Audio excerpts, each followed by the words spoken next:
And at this point, I would like to introduce our staff minister and speaker of the day, Reverend Joel. Hey, everybody. Can you hear me? Good? Great. Thanks.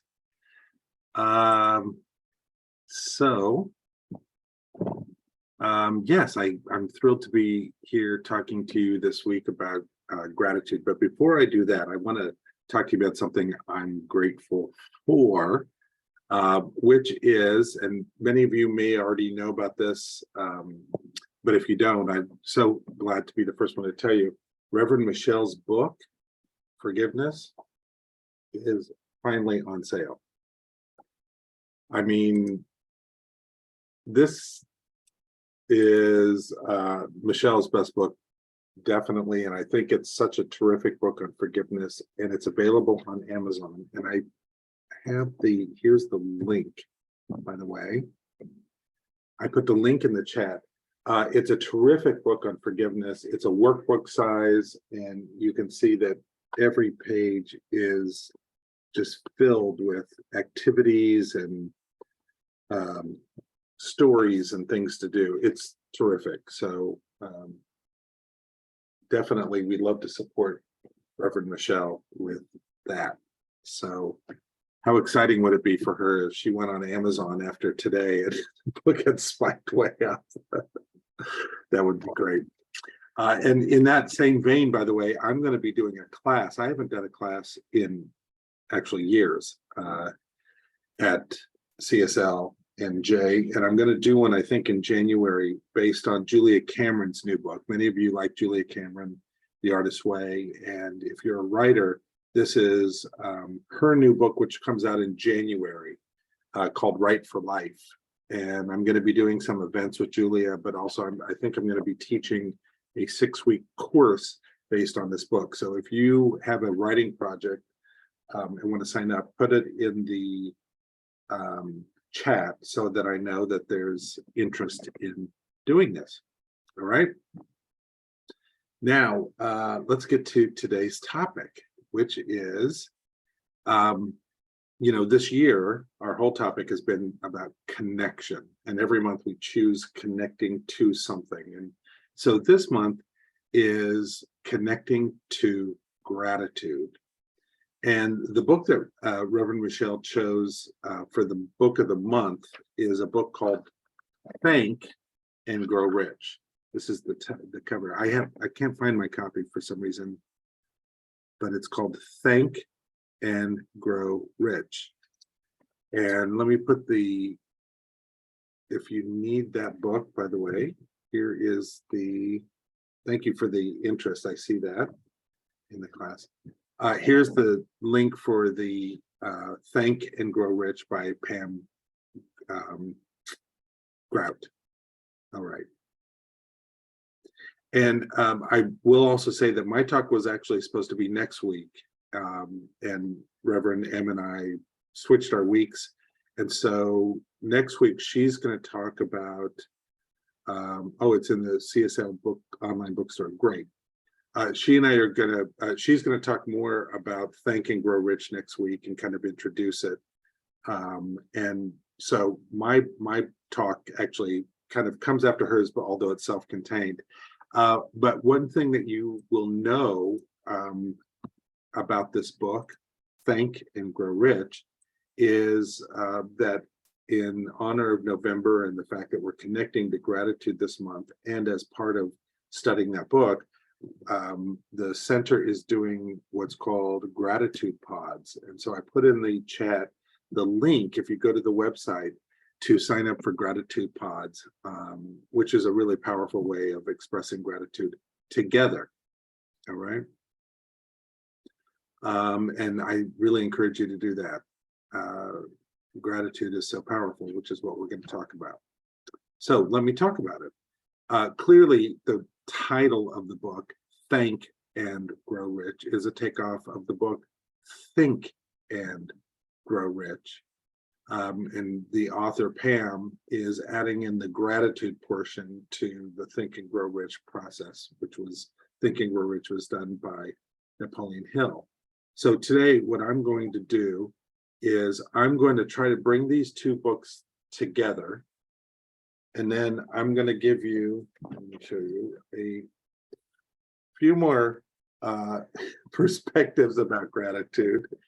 And then I'm going to share with you a very powerful gratitude exercise. And then I'm going to tell you a story of profound gratitude that I experienced myself. And I'm going to do that all in just a few minutes.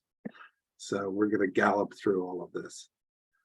So the book, Think and Grow Rich by Pam Grout, I'm going to pick the book up at chapter 5, which is called Financial Wealth is a Side Effect of Your Real Riches. I'll read that again. Financial wealth is a side effect of your real riches. And that's where I connect into this book. As many of you know, for many years, I taught Think and Grow Rich. I actually still teach it through a video course with a company called Glidewing. And, you know, I've been teaching Think and Grow Rich for years because I lived and continue to live the Think and Grow Rich philosophy. And I got a lot of crap about it over the years, to be honest. To be totally honest, I've occasionally tell the story of how one time I was in a spiritual center like ours, and I was sitting in the audience, and the minister was talking and saw me in the audience and recognized me, and then like a moment later said, and by the way, this is a center about love. We are a center about love. We are not about any of that think and grow rich crap. We're a center about love. And I was like, wow, how loving is that?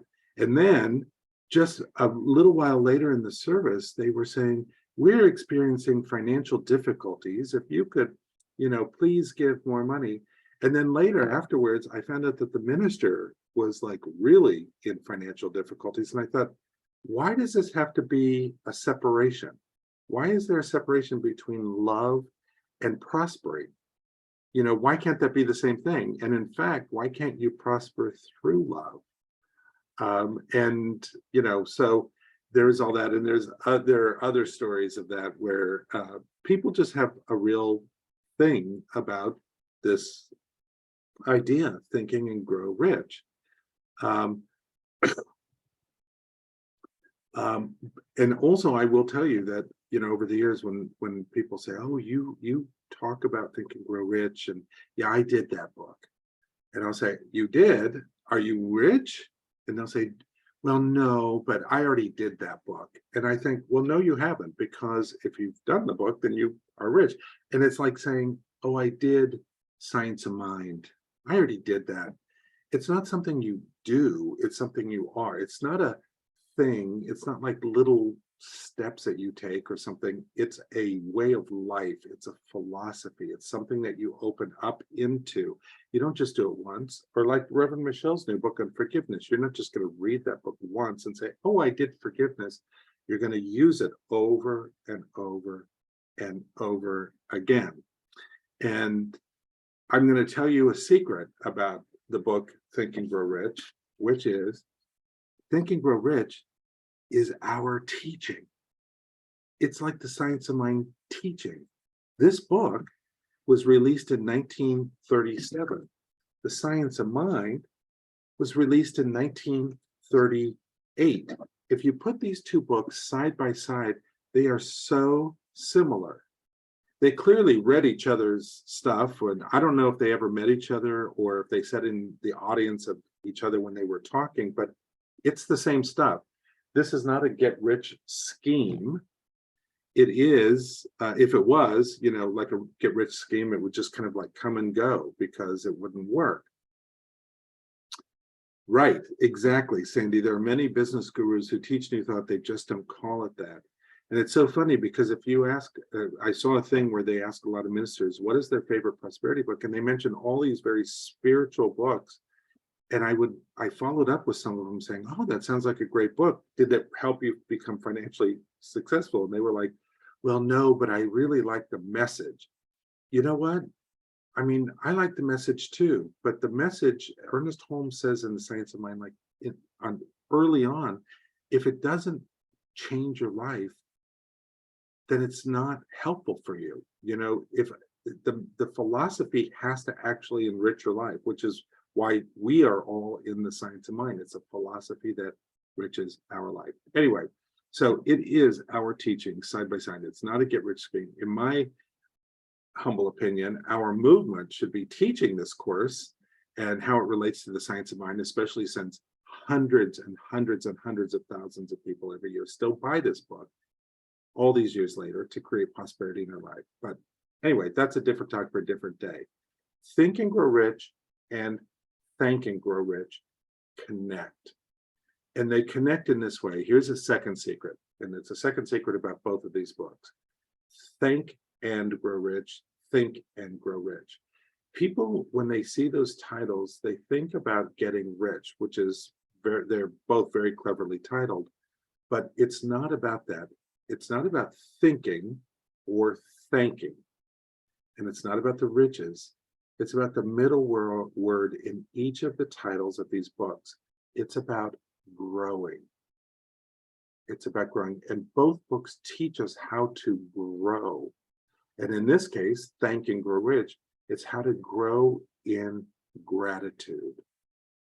Now, in Think and Grow Rich, if you read that book, every story in the book is not about someone that sets out and says, you know what, I just want to become rich. Every story is about somebody wanting to find their passion. They talk about the things that they would do for free if they could.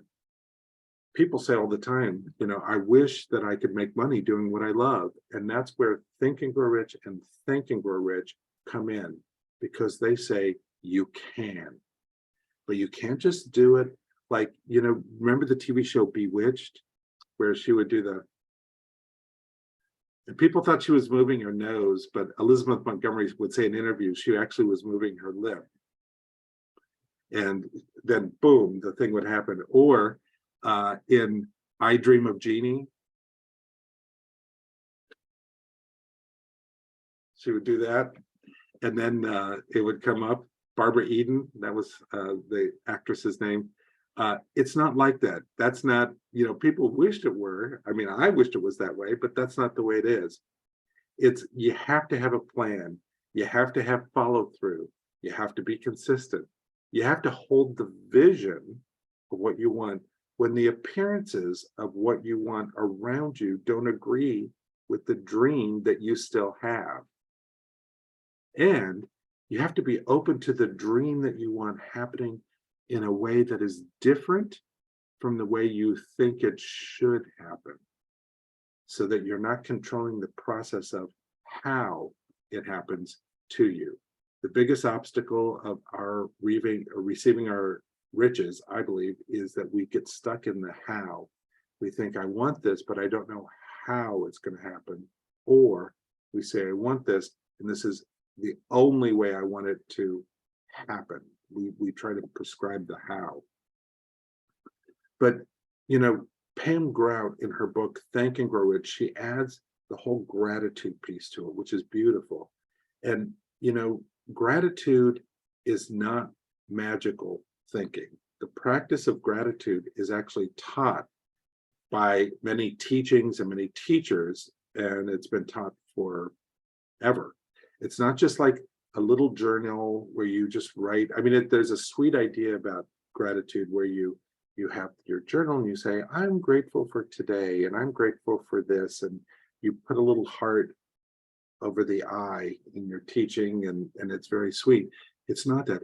It's a powerful practice that can change everything if you let it. How powerful is this practice? Well, these two books use one of the most powerful laws of life, which we teach, by the way, in the Science of Mind, which is called the law of correspondence.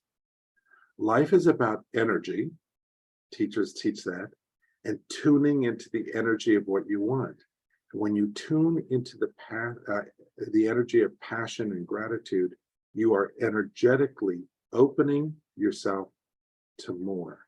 So even the idea that I want more, but I'm going to open myself up to gratitude. You can even see the idea of it is something that opens you to more. Now, that's the basic premise, and it's very important and powerful. The more we allow ourselves to make it powerful in our lives, the more powerful it will be. But it's not just these two books that talk about this. It's in everything. I just picked up a few of my favorite books off the shelf today. So here's The Emotion Code. And if you know, you know, this is a great book. And he says, as you learn to cultivate gratitude to the divine for what you already have, your faith and belief will increase, for you will draw yourself closer to that very source of power from which all things flow. You will soon find yourself doing the very thing you once thought was only a dream. And then this beautiful book, which is called The Life-Changing Power of Intuition, pulled this off, and here's what I found where she says about gratitude. She says, fixing your mind on a state of abundance and moving away from a state of lack makes a healthy channel for your daily intuitive flow. You will be tapping into your intuition's favorite frequency, that of joy, love, and positive intent, clearing the mental airwaves so that you can hear and feel your intuitive calls with more clarity. Now, one thing both of those books talk about is that idea of being grateful for the things that you already have in your life. That's the place where we start. We start where we are. We start with what we have, and we start with who we are and the fact that we're here, our health. The fact, I mean, if you can see this, you're thankful for technology. We can be thankful for many things. I remember years ago when I first got into this topic, and do you remember Louise Hay? And that she had those cassette tapes back in the day. And she and Marianne Williamson had these cassette tapes, and everybody was passing them around because they were so new to everybody. Anyway, Louise Hay had a cassette tape that where you began, one side of the cassette tape was where you started your day. So you listened to that in the morning. And then at night, you'd flip the cassette tape over. Remember when we had to do that? We'd flip the cassette tape over, and then you'd listen to the other half for the evening. Anyway, in the morning, she would talk about this idea of gratitude, and she'd say, we have things to be grateful for that are amazing, that throughout most of history, they don't have simple things like indoor plumbing. Kings and queens did not even have indoor plumbing like we have it today. I mean, yeah, right. It's kind of such a, okay, I got myself up. Seeking Wisdom. I talked about this book a few weeks ago, or a few months ago, with Julia Cameron. And what she says is this. She says the practice of gratitude fills us with a sense of prosperity and abundance. In counting our many blessings, we are able to appreciate the gifts that surround us in the form of people, nature, creative expression, and synchronicity. In examining what we are grateful for, we are asked to slow down and cherish what we might otherwise take for granted. That's a beautiful part of gratitude, is just stopping and, stopping and smelling the roses, as they say, but to just stop and slow down our life for one moment. We're all so busy. And it's such a beautiful idea to just stop and say, hey, wait, yes, I'm grateful for this. And then this book, The Science of Mind by Ernest Holmes, the book that we base our philosophy on, when we talk about spiritual mind treatment, which is our form of affirmative prayer, gratitude is one of the 5 steps. The entire step is gratitude. So the first thing we do is we recognize the higher power. Then we unify with that higher power. Then we state our word, but then we give thanks for it. Why? Because Thanksgiving, gratitude, is the secret sauce that brings the whole thing together. It makes us feel the thing that we want. So it's not just a head thing where we say, I really would like $1 million. I really would like this.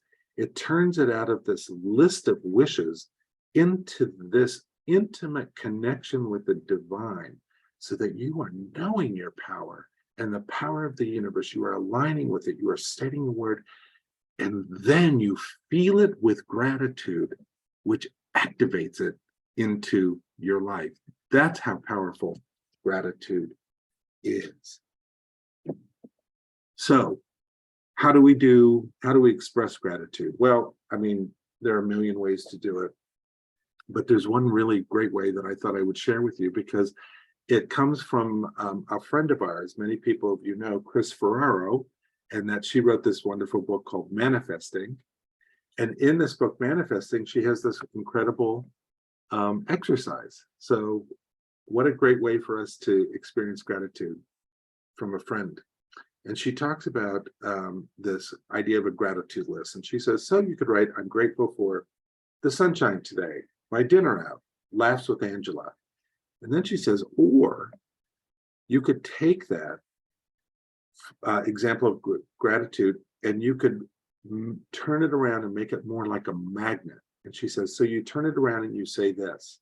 Instead of making just a list, you write this. The weather report said rain, and then it ended up being a beautiful sunny day.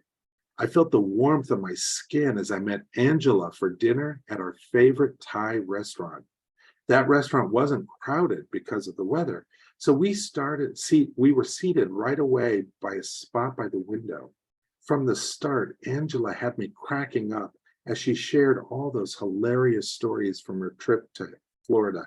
I even snorted. It felt so good to laugh. Then my yellow curry came, and it was the best curry I've ever had. It was warm, spicy, and filled with just enough heat. I had been so hungry too. I savored every single bite. Warm is actually the perfect word to use, not just for the curry, but for the entire experience.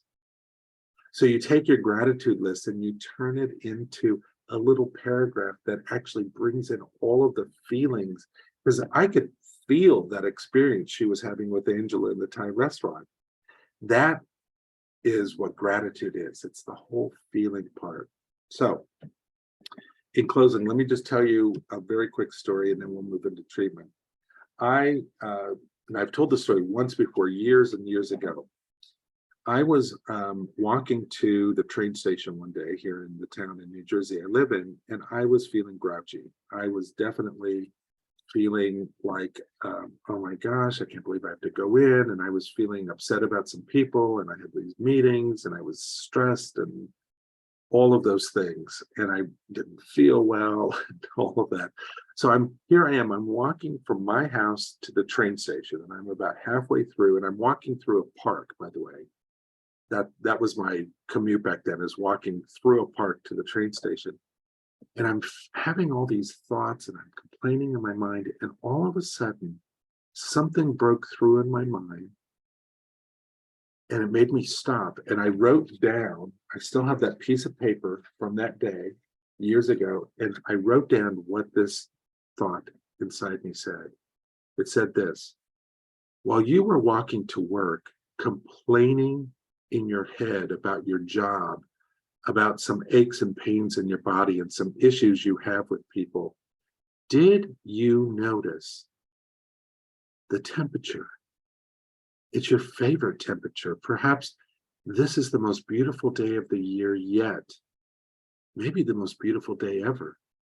Did you notice the sounds? There were birds singing everywhere in the park today. Everywhere, and there was life happening everywhere. Did you notice that your heart was working perfectly? Your digestion was working. Your whole body was alive with life today. Did you notice that you actually have a job to go to, which provides you with many gifts? Did you notice, by the way, the park and all of the people playing in the park and enjoying themselves, which reminds me, of play and leisure? Did you notice that right next to the park is that building, the library, right there? which is filled with books that remind you to study and to enjoy wisdom. And by the way, Joel, did you notice the looks on the faces of your family as you left today? How much they loved you and how much right now they are already looking forward to your return. Did you notice me tapping on your shoulder, pointing up to the sun, which was shining as if only on you? And by the way, Joel, those responsibilities you complain about, those are really opportunities to serve other people. And those aches and pains that you complained about, those are here to remind you to notice your body, to take care of it and appreciate it. And most of all, did you notice that right now, this moment, everything is good? I can tell you that that form of gratitude, that profound gratitude, not just changed my life that day and changed the course of the day that I had, but it still reverberates to this day. And I still read this so often. Gratitude changes everything. And being gratitude is what we want to be. So in closing, I'll say this. This is from a little book called Zen is Right Here.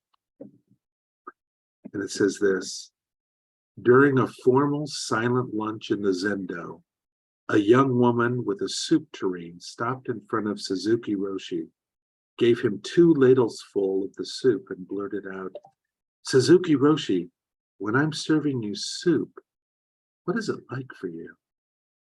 And Suzuki Roshi answered, "When you serve me soup, it's like you are serving your whole being to me in this bowl." When we are gratitude, we are giving our full selves to ourselves and to the world. So let's take that into treatment right now so that we can be like that full bowl of delicious soup served to Suzuki Roshi. Let's do what we call affirmative prayer, where we align ourselves with the all that there is, the one mind, the one creator, the one power that created all life. Whatever you call it, whatever you think of it, it's that thing that is bigger than us. And yet, we are one with it. Because how could there be anything other than that? There is only this one presence, this one power, this one energy. And so therefore, we are one with that one. And in this place, I speak my word right now for each one of us, for myself and all of us here, that we fill ourselves with the power of gratitude, not just some watered down little thank you, but rather the full knowing of how grateful we are for life itself. As life reminded me on that day in the park, this moment, at this very moment, all is good. Even if there are things happening around us, this moment is good. And so we allow more of this gratitude to permeate every part of our being so that we might live as grateful human beings, allowing us to open ourselves up to more life, more passion, more joy. And in doing so, we become the very thing we open ourselves up to be. And in this step right now of the spiritual mind treatment, I gratefully say thank you, life. Thank you, power. Thank you, energy. Thank you for life. Thank you for this moment. Thank you for allowing yourself to share this message through all of us here today. And with that, I release this treatment into love and law. knowing it is true for each one of us right here and right now. And together we say, "It's so it is."